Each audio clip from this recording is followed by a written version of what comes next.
The Panama Canal stands as a symbol of engineering genius and economic power. But these days, it's starting to look more like New York during rush hour. It's all because of the endless traffic jams of container ships and tankers. In 2023, more than 200 vessels were stuck in one of those jams, and that's a huge problem. Every delay on such an important route means massive losses for companies and even entire national economies. But there's one country that's actually happy about this situation, and it's Mexico. It's wasting no time and is working hard to cut the land in two to connect the Gulf of America with the Pacific Ocean. The country's pouring billions into a project that could replace the declining Panama Canal, and today we'll find out why this plan might just work.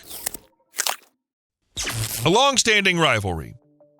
Long before the Panama Canal became the center of world trade, Mexico had already tried to connect the two oceans in its own way. In 1907, a railway across the Isthmus of Tehuantepec was opened, the shortest route from ocean to ocean in the country. It was a true engineering marvel of its time. Steel rails, bridges over tropical rivers, and the bold idea making the route between the Atlantic and the Pacific faster than anyone else's. There were no Panama Canal locks yet, no heated debates about sea routes, just pure ambition, the desire to prove that Mexico could become the gateway between the two sides of the world. The route was short, only about 186 miles from the Gulf of America to the Pacific coast. Cargo from ships was moved onto trains, which raced through the hills and jungles, and just a few hours later, the goods were back by the sea, only on the other side of the country. It worked, and quite successfully. In its early years, the railway thrived. Oil, cotton, timber all passed along the route, while in the ports, crane operators were busy loading and unloading tons of freight. The U.S. and Europe looked at Mexico with respect, because at the moment, it truly was the main bridge between the oceans. But that success didn't last long. In 1914, the world got the Panama Canal, and Mexico's railway instantly lost its purpose. It became easier to move goods by sea. No unloading and moving cargo, no waiting for trains, no wasted time or labor. A ship entered the canal and a couple of days later emerged in another ocean. Everything the railroad used to do was now done by the water, and it did it better. By the mid-20th century, Mexico's railway was all but forgotten. A few freight trains a month, occasional local runs, a handful of sleepy stations where the railway workers knew every dog by name. That's all that was left of a once grand route. The railway that had once linked the oceans now only carried grain and timber within the states. But soon, the Panama Canal began to face serious problems. An imperfect creation. Humans cut through a continent, connected two oceans, and decided they could outsmart nature. For a long time it worked. Ships sailed like clockwork. There was an endless flow of goods, and Panama proudly called itself the heart of global trade. But there's a problem. The heart is failing. It's running out of water. And that's not a metaphor. The canal is literally drying up. Its operation depends on Gatun Lake, a vast artificial reservoir created for the locks. Each time a ship passes, the locks release hundreds of thousands of gallons of fresh water. Normally, that's no problem. Panama gets plenty of rain, and the lake replenishes itself. But lately, droughts have been lasting longer, temperatures rising, and water levels dropping. As a result, the locks can't work at full capacity. In 2023 and 2024, the drought hit hardest in decades. Gatun Lake got so shallow that canal authorities had to limit ship traffic from the usual 36 transits a day down to 20 or fewer. Ship queues now stretch for dozens of miles. Vessels wait for a week, sometimes two. Each day of delay costs thousands of dollars. And these aren't pleasure yachts waiting in line, they're oil tankers and container ships carrying goods for the whole world. To somehow deal with the problem, draft restrictions were introduced. Ships have to travel half empty to avoid running aground. But that means even more financial loss. Every underloaded ship means less revenue, fewer taxes, less profit for everyone. A vicious circle. Little water, little money, and more ships. And the scariest part? This isn't a temporary issue. Rainfalls become unpredictable. The wet season arrives later and evaporation is stronger. Even when it rains, the water no longer replenishes as before. Scientists warn if this continues, the Panama Canal might not withstand the demands of the future. What could save the situation? That Mexican railway between the two oceans. Essentially the Panama Canal, but on land. Radical changes.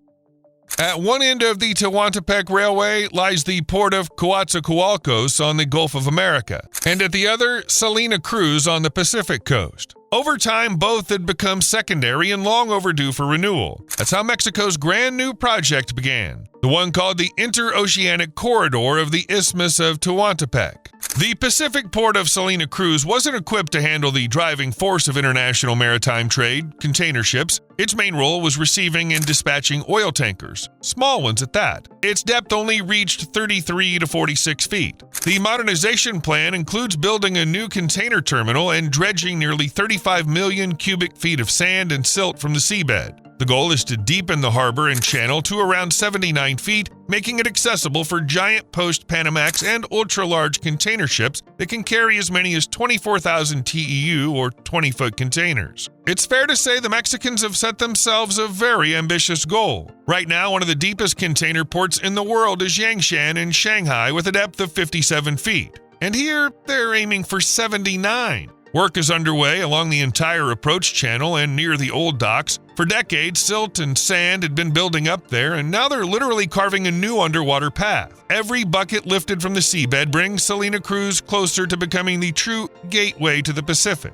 It's a complete redesign of the seafloor. Once the project is finished, ships will be able to enter without any draft restrictions, and maneuvers will become safer, even in storms. Still, one problem remains: bad weather. The port of Salina, Cruz lies in the Gulf of Tehuantepec, an area hit by powerful Pacific storms and unique, fierce winds. In short, waves are a real headache. They can destroy infrastructure. The old breakwater couldn't handle it. It was eroded, the slabs sank, and during storms, the water flooded the docks. So they decided to build a new one, 1 mile long, wider, heavier, and taller, designed to withstand hurricanes and rising sea levels. This structure will serve as the first line of defense for the entire Interoceanic Corridor project. And that's not all. Work is also underway to reinforce coastal structures, piers, and docks. Old concrete slabs are getting new layers, and the underwater piles are being strengthened to handle the weight of modern equipment. The port is also becoming more versatile. Just handling containers and oil isn't enough for a true rival of the Panama Canal, so new terminals are being built in Salina, Cruz for industrial equipment, agricultural goods, and metals. In Coatzacoalcos, the port on the Atlantic side, it all started with the same issue as in Santa Cruz. There was a port, but no place for ships to come in. Over the decades, the seabed had risen and the piers had decayed. But now this Atlantic end of the Interoceanic Corridor is coming back to life. They're not building from scratch here, they're bringing it back to life.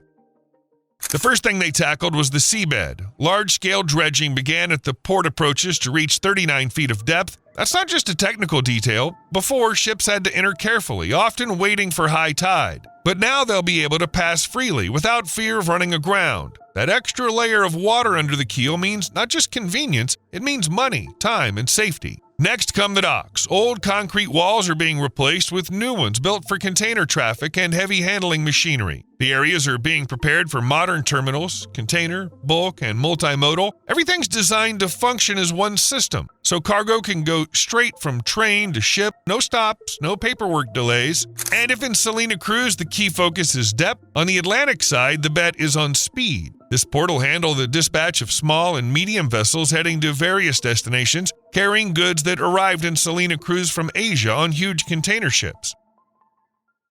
A new railway. Now let's talk about something that once divided the land in two, something that connected the Atlantic and the Pacific. The railway hadn't been upgraded for ages, so the track was mostly an old wooden relic that could barely handle trains without putting them at risk. It definitely couldn't compete with the modern Panama Canal. Eventually, as part of a large-scale modernization project, the line was almost completely rebuilt. Or rather, assembled from scratch. The old rails were removed, the rotten sleepers pulled out, and the ballast replaced with fresh basalt gravel. In some areas, the tracks had to be relaid entirely. The ground had sunk over the decades, drainage pipes were clogged, workers followed the old line, dismantling, welding, leveling, laying new sleepers, all under the scorching sun, in downpours, amid thick jungle greenery. Before the reconstruction, trains here could barely crawl at the speed of a cyclist. After the upgrade, the railway was designed for passenger trains running up to 50 miles per hour and freight trains about 43 miles per hour. It's not a high-speed line, but for a region where everything had been at a standstill for years, those numbers are a real leap forward. New access tracks were also built in both ports, linking the railway lines directly with the port terminals. Containers no longer have to be trucked along detours, they're transferred straight from ship to platform, and the train departs almost immediately. Everything's done so that the journey between oceans is as short and smooth as possible. Stations have changed beyond recognition too. In Coatzacoalcos, for instance, a spacious new station was built with modern platforms, lighting, and electronic displays. In Ixtepec and other towns, the old buildings were restored, keeping their signature look but completely updating the interiors. New ticket offices, equipment, and communication systems. Now the railway and the ports operate as a single organism with no gaps or weak links. Everything's designed so that cargo and passengers move quickly. And the south of Mexico finally feels like part of a major route, not just its outskirts.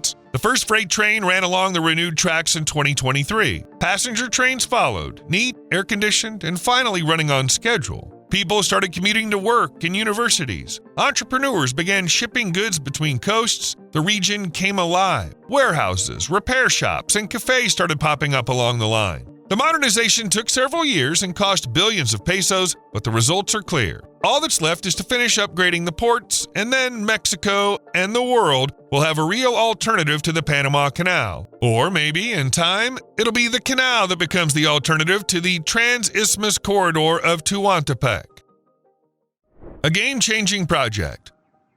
Once the interoceanic corridor runs at full capacity, the world will have a new, shorter route between two oceans. Not by sea, but by land. Today, thousands of containers either go around South America or queue up at the Panama Canal. But here, across Mexico's narrow isthmus, they'll be able to cross the continent regardless of the weather. The biggest container ships arrive at the Pacific port of Salina, Cruz. Containers are lifted straight onto rail platforms, and about 15 hours later, they're unloaded in Coatzacoalcos, ready to head to the U.S. East Coast, South America, Europe, or anywhere else that once required a detour through Panama. For global trade, this could become the new normal. Why go through the vulnerable Panama Canal when there's a route that gets you from ocean to ocean quickly and without waiting? For Mexico, this corridor is a chance to claim a new place in global logistics. The country's literally turning into a key player. Streams of goods, oil, machinery, and grain will pass through it, all under Mexico's control through its infrastructure and its companies. All this will bring steady income from tariffs, new agreements, services, and maintenance. The railway and the ports will give Mexico a leverage it hasn't had since the opening of the Panama Canal. Now it can set its own terms for carriers, influence routes and prices, instead of just watching the cargoes sail past its shores.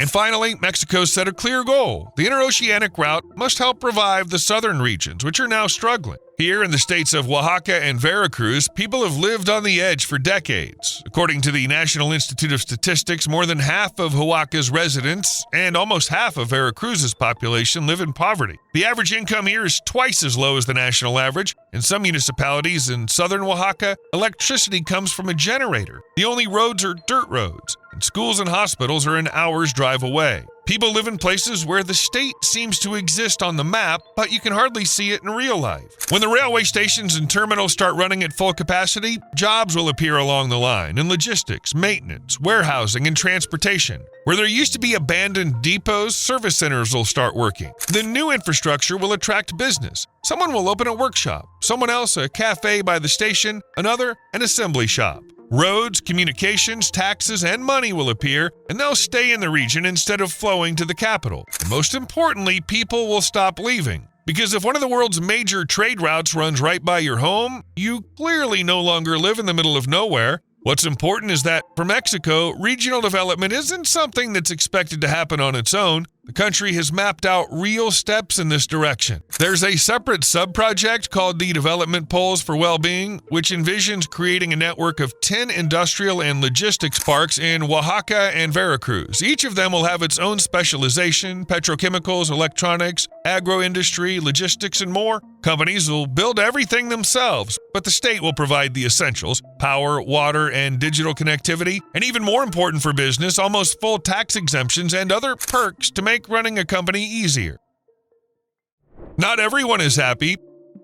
Mega projects are rarely met with pure enthusiasm, and the new interoceanic corridor is no exception. People are saying things like, "Here we go again, destroying nature." Why, again? Because the area where the corridor is being built has already seen its share of serious environmental problems. Take the Dos Bocas refinery complex located on the Gulf Coast near the city of Paraiso, not far from Coatzacoalcos. It's a massive site, 1,400 acres with tanks, pipelines, and 6 processing units capable of refining 340,000 barrels of oil per day. When it opened, it caused a sensation. After all, it was a step towards energy independence. But of course, you don't think they built it without doing something that upset people, right? According to environmentalists, between 30 and 49 acres of mangroves were cut down, along with about the same area of wetlands. The mangrove forests held the soil and acted as a natural barrier against tides. After they were cleared, the shore became prone to erosion, and during the rainy season, flooding became more frequent, and that's not even the worst part. The main victims were the animals.